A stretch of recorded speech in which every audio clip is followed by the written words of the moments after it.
Hello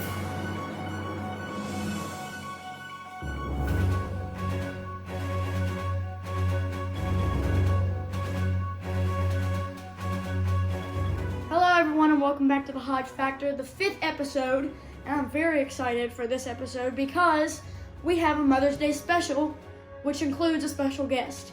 So we're going to cut away to that. Immediately we're going to dive right into the action, so let's do that right now.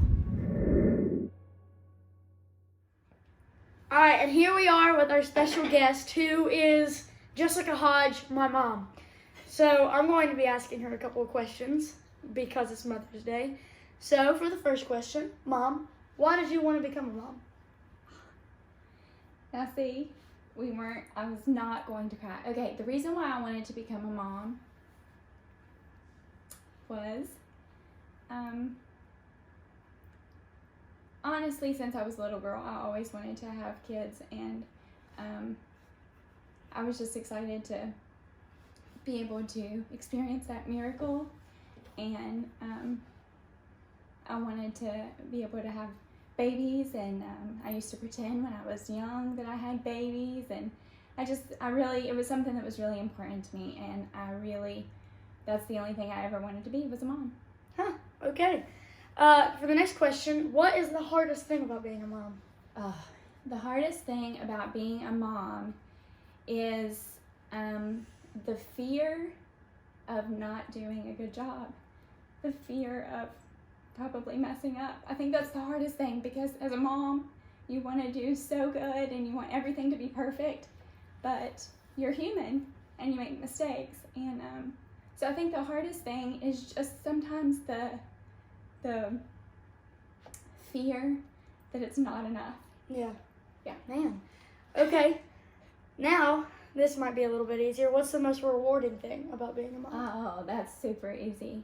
The most rewarding thing about being a mom is being able to watch you and Lennon to develop things that God has put into you, like your gifts, and watching you grow, and seeing God's plan come, unfold in your life. And the biggest reward is just knowing that that you have a personal relationship with Jesus, and that Lennon has a relationship with Jesus, and it's the most rewarding thing for me as a mom to be able to watch you grow in that relationship, and then to watch all of your many talents, and you succeed at doing all of the wonderful things that the gifts that God has given you, and the same thing for your brother. So for me, the most rewarding thing is just watching God unfold your life. Okay, man, this is making me happy. Okay, last question is it's not the last question. Actually, we have another one after this. Tissues on this stage. I'm sorry, man. We need to get the producer to get some tissues, don't we? It's okay. We're okay. Okay. What lessons have you learned about being a mom? There's so many lessons that I have learned. I think probably the biggest thing that I have learned, the biggest thing. Hey, look, there it is. Yeah. The biggest thing that I have learned about being a mom is that that I don't have to be perfect, that I can make mistakes, and that it's okay, and that if you just apologize, and God has a way of healing those things and restoring those. And so I think the biggest thing for me is just knowing that it's okay, and that you're going to turn out perfect, because where I lack, God picks up all of those pieces and He fills in those voids when I can't. So I think the biggest thing that I've learned is just patience, and to be calm, and just to really, really depend on God to make up where I fall. Yeah, that is important. Okay, now for the last one, and this one is from me to you personally. Okay. What's the best thing that I can do for you as your son? The best thing that you can do for me as my son would be to always follow after Jesus, always run after God, run after the things of God.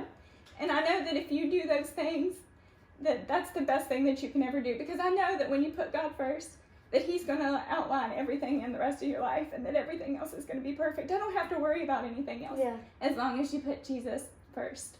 All right. So. Well, that is 5 questions for Jessica Hodge. Sorry. It got emotional, but hey, that's okay. That's okay. Okay, well, we're going to move on to the next segment, Conservative Carlos. So I'm going to say goodbye to my mom. I love you, Mom.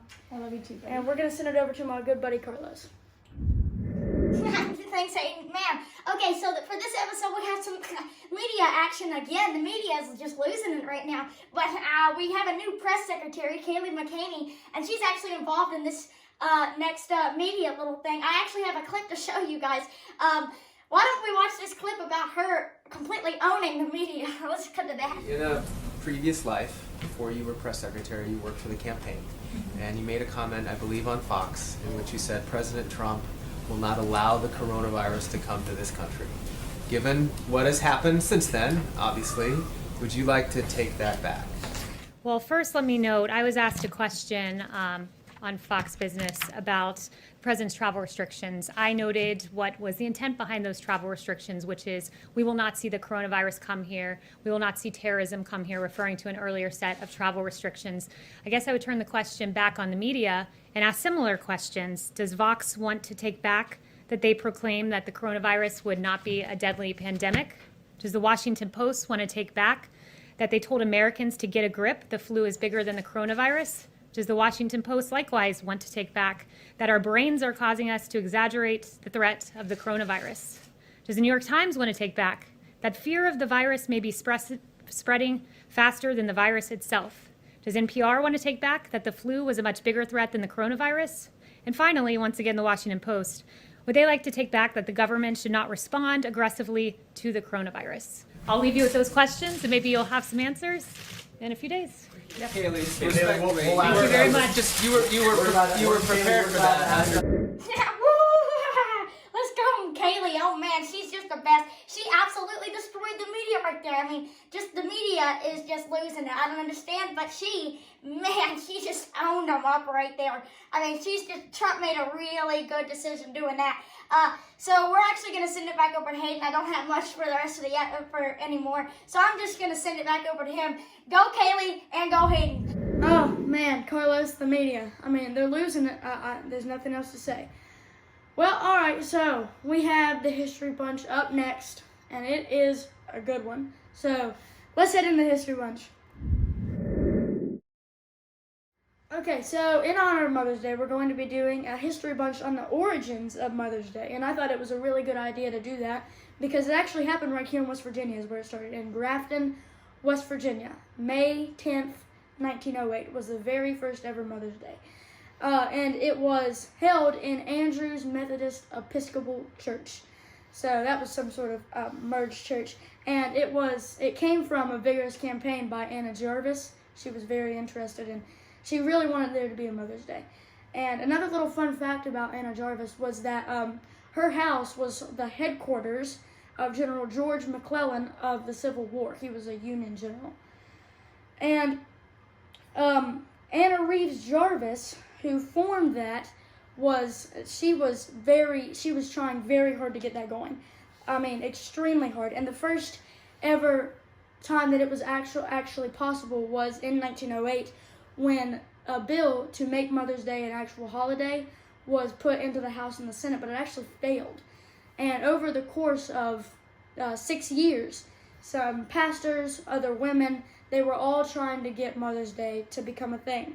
And they eventually convinced 45 states to pass this bill.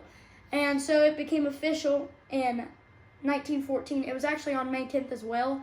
So that was when the very first ever official Mother's Day ever happened. And it was the first unofficial one happened right here in West Virginia, which is where it was started because Anna Reeves Jarvis.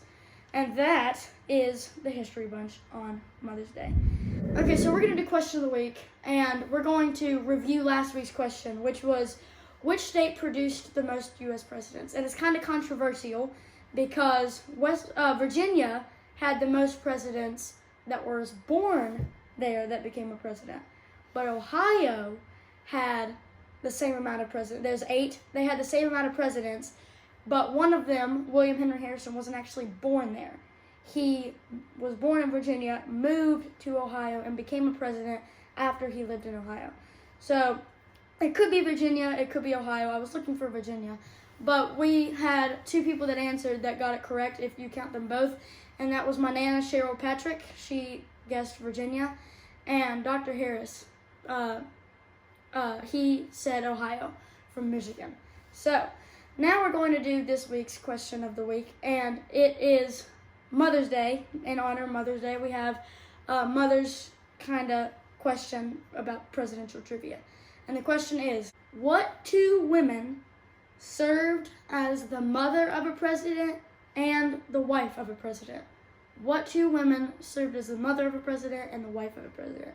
Let me know what you say, and if you get it right, you'll get a very expensive good job. And that's it for this week's episode. Before we go, I want to wish all the moms out there a happy Mother's Day, and we're gonna sign off. Next week there will be another episode, so tune into that, and goodbye.